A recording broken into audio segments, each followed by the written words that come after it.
My cousin stole the money I was saving for my son's surgery. He'll be fine, kids heal quickly, she said, smiling as she booked a trip to Paris. But a week later, she regretted it when my cousin Kelly posted an Instagram story holding a champagne glass on her flight to Paris. Something seemed off to me at first, but then I noticed her designer handbag in the next frame and my heart sank. It was the same day I discovered the money was missing from my account.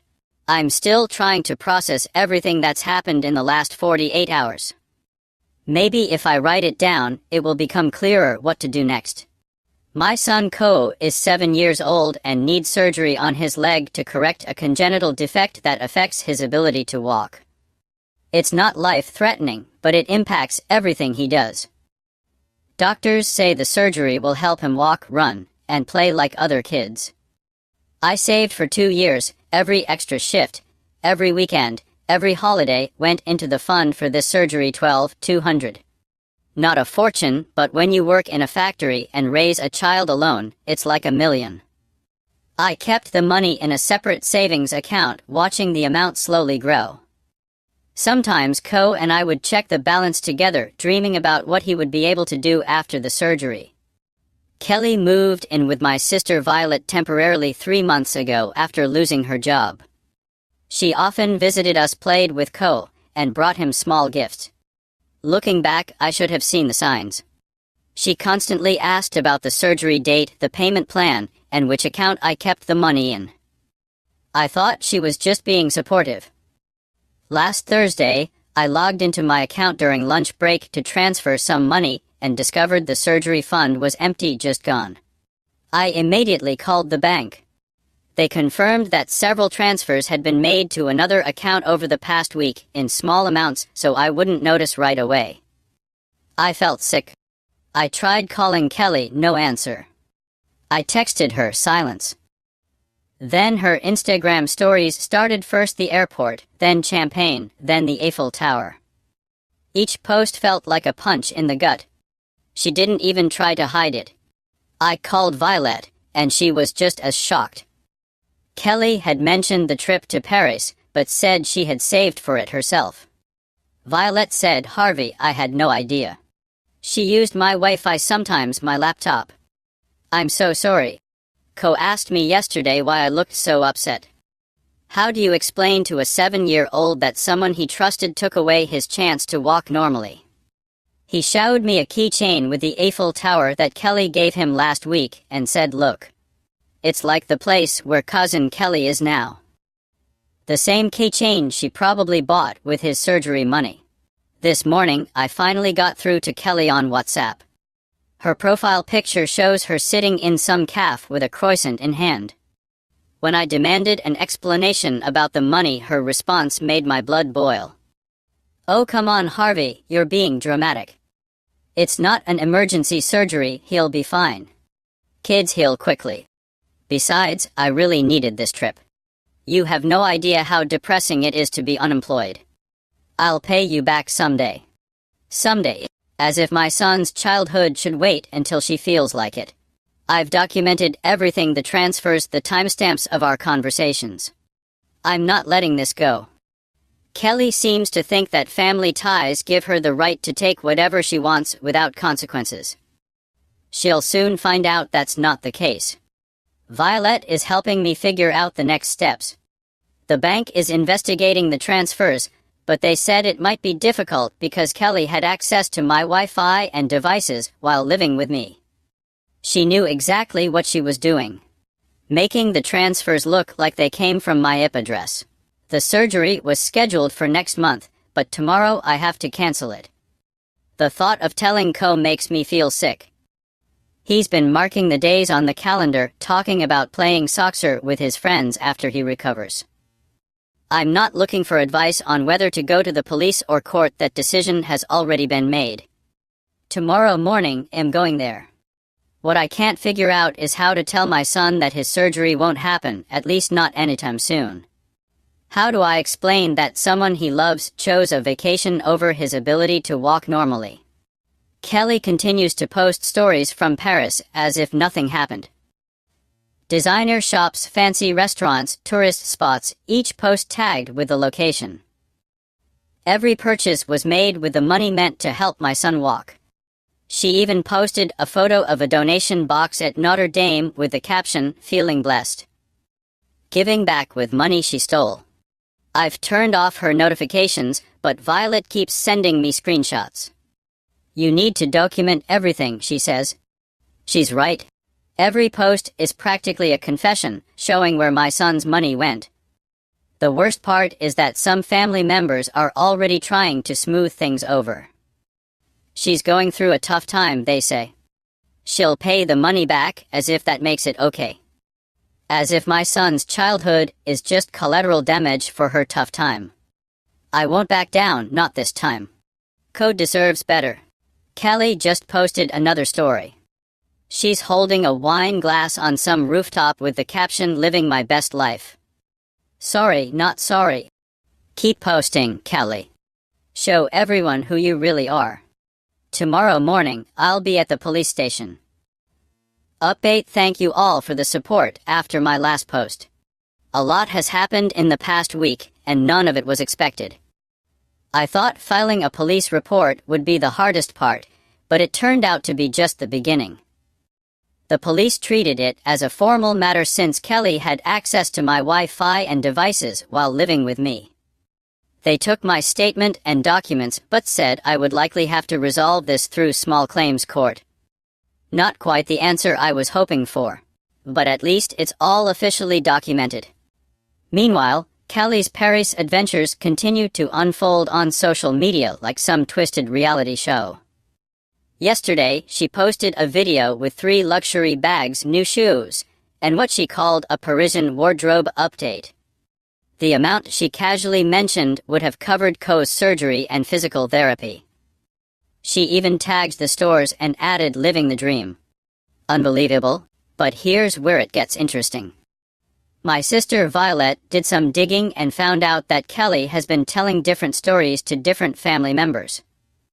She told her aunts that I offered to help her with a fresh start, her cousins that the money was a loan we agreed on, and her parents that I was generous because she's family. The stories change, but in every version, I end up being the villain demanding the money back. Her parents called me last night. They offered to help with some of the money to keep the peace in the family 2-0 in installments over 6 months. As if that's a fair solution when their daughter stole 12-0 from a disabled child, her own cousin. I told them I'd rather see them in court. The silence on the other end of the line was deafening. Co has started asking questions. He's a smart kid and noticed that I took down the calendar where we were counting down the days to his surgery. I tried to explain that we need to wait a little longer, but he looked at me with his big eyes and asked, "Is it because Cousin Kelly needs the money more than me?" He's 7 years old and already learning harsh lessons about family. This morning, Kelly texted me, "Listen, I get that you're mad, but you're blowing this out of proportion. I didn't steal, I borrowed. And besides, what's the rush? Co isn't dying." In Violet's defense, she has been incredible throughout all of this.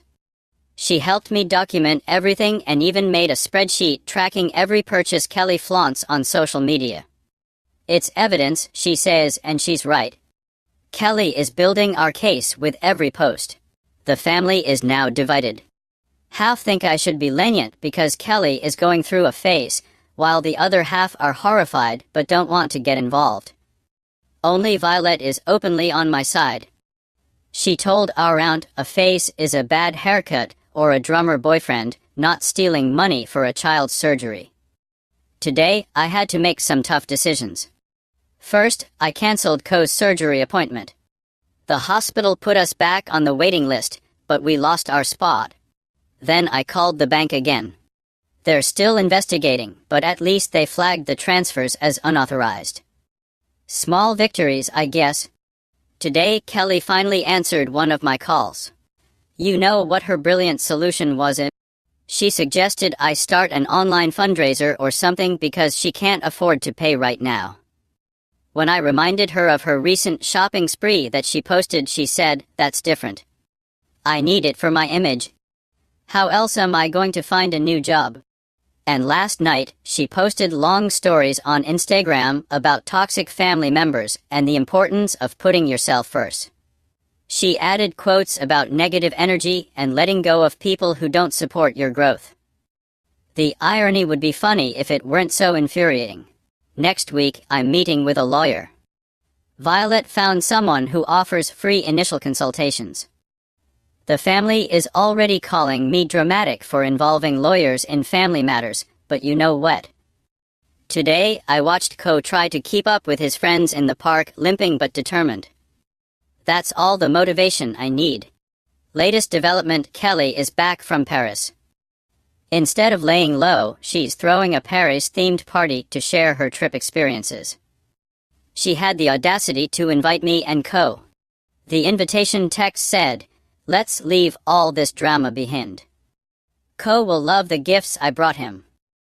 Gifts, as if some tourist trinkets can compensate for stealing his surgery money. Tuesday, I have a meeting with the lawyer. Kelly doesn't know yet, but she'll soon find out that actions have consequences. Family or not, she thinks I'm overreacting. We'll see how she reacts when she's served with court papers right at her little Parisian party. Update: sometimes karma needs a little help. After my last update, things got worse before they got better, but I finally found a way to make Kelly face reality. I didn't go to her Parisian party, but Violet did. She recorded everything on her phone, not secretly but openly, posting stories on Instagram like everyone else. Kelly was in full swing, showing her Paris photos on a tablet, bragging about every purchase. Then she got to a video that made my blood run cold. She was sitting in some cafe, raised a glass to the camera, and said, "Thanks to my cousin Harvey's savings account for this trip." Sorry, not sorry. Her friends were laughing in the background. She actually recorded herself confessing to stealing the money, thinking it was funny. Violet sent me the video immediately. Kelly noticed and started screaming at her to delete the recording, saying it was a joke and that Violet was ruining the party. Everything spiraled into chaos. Kelly's parents tried to calm everyone down, but Kelly kept screaming about family betrayal. And here's where it gets interesting. Remember how Kelly was looking for a job? Turns out she got a position at a local company.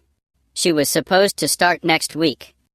The job description emphasized high ethical standards and handling confidential financial information. I sent the hiring manager a simple email with links to Kelly's public posts about her Paris trip, just the facts. Here's your future financial coordinator bragging about stealing $12,200 from a child's surgery fund. No emotions, no drama, just her own words and actions. Kelly lost the job offer within hours. That night, she showed up at my door pounding and shouting, "How dare you? You ruined my career. I was going to pay you back with that job." Ko was frightened by her screams. I had to call the police to get her to leave. They recognized her from my previous report. Kelly's parents finally saw the party video and their tone completely changed. Instead of defending her, they now demand that she sell her designer bags and Parisian wardrobe to start paying back the money. Kelly's response: she locked herself in her old room at their house and started posting stories on Instagram about being attacked by toxic family members and how no one understands her mental health struggles. The real breakthrough happened at a family dinner at our grandparents' house.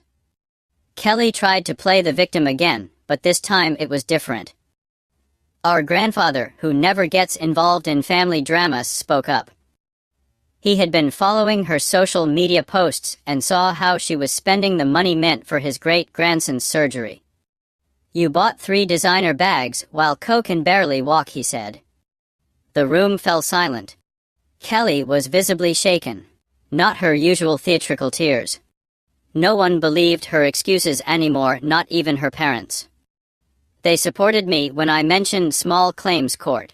Then Kelly tried to play her last card, but my response was simple: Ko is family too. You chose bags over his ability to walk. The consequences were immediate. Kelly's mom went through her recent purchases and started listing them on resale sites. Her dad called my lawyer to arrange a payment plan. Kelly is still resisting, but now she's on her own. No more family defenders, no more excuses. The designer bags are being sold, the Parisian wardrobe too. Her parents are making her move back in with them and taking control of her finances until everything is paid back. They also found out she has other debts. Paris wasn't the only impulsive spending spree she was hiding. Violet is helping list the items online.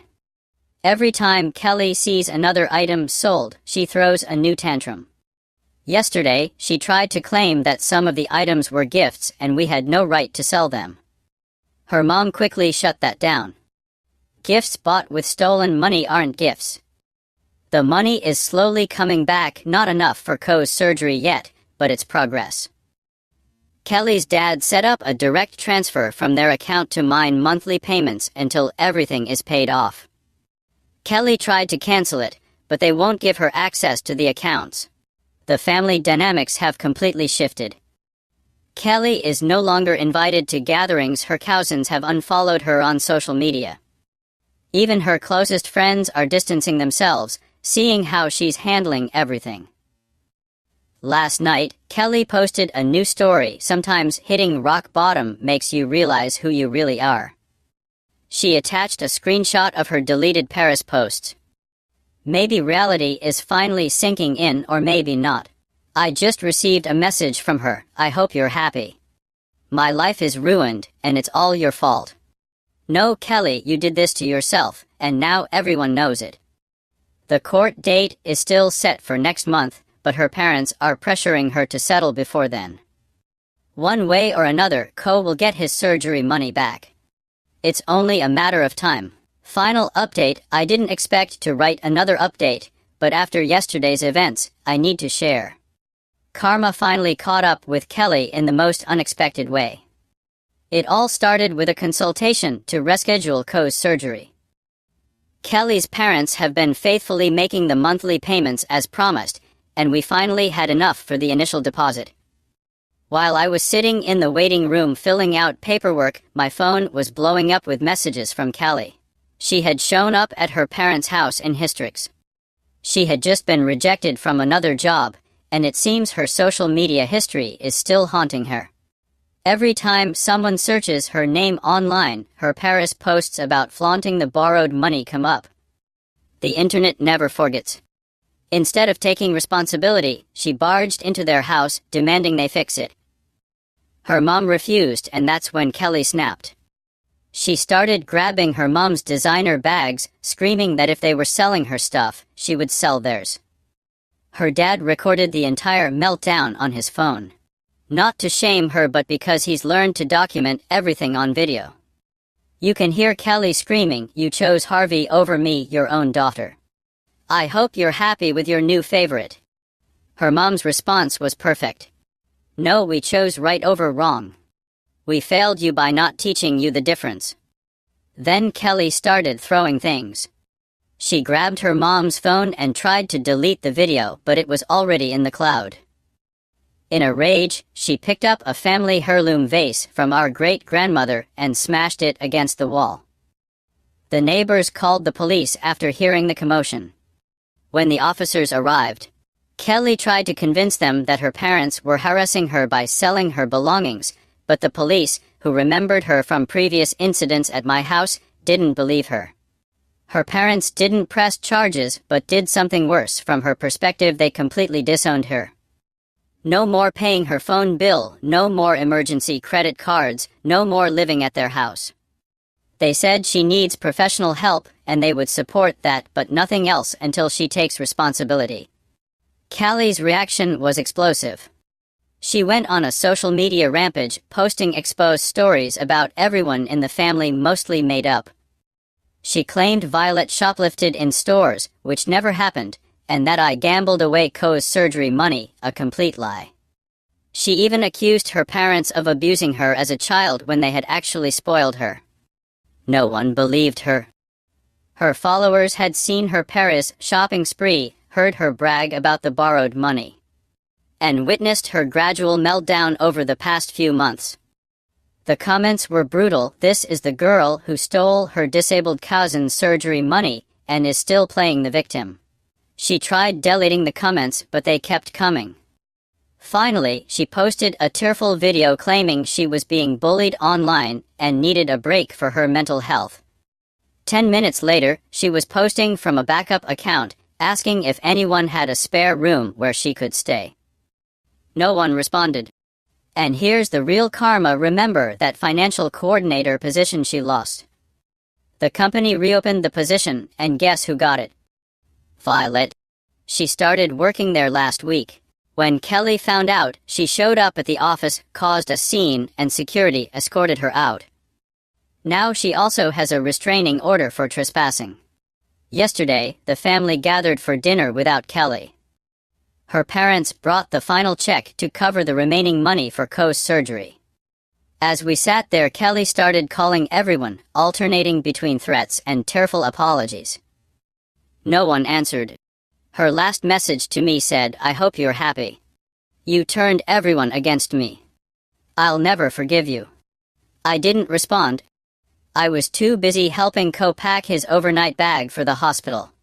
His surgery is scheduled for tomorrow morning. My mom pulled me aside before leaving. She was crying, but not from anger.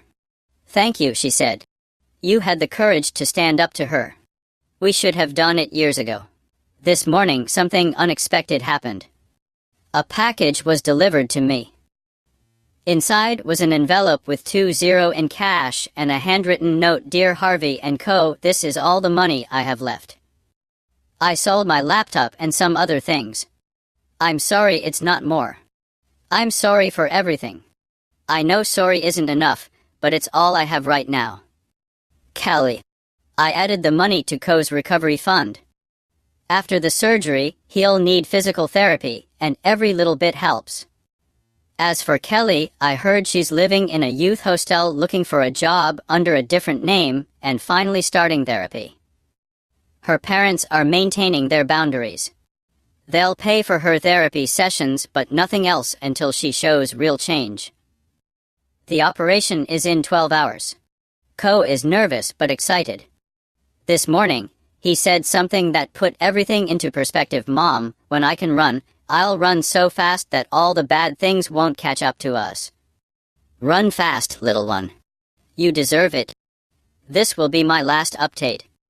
Thank you all for your support throughout this journey. Sometimes standing up to family is the hardest thing, but also the most necessary.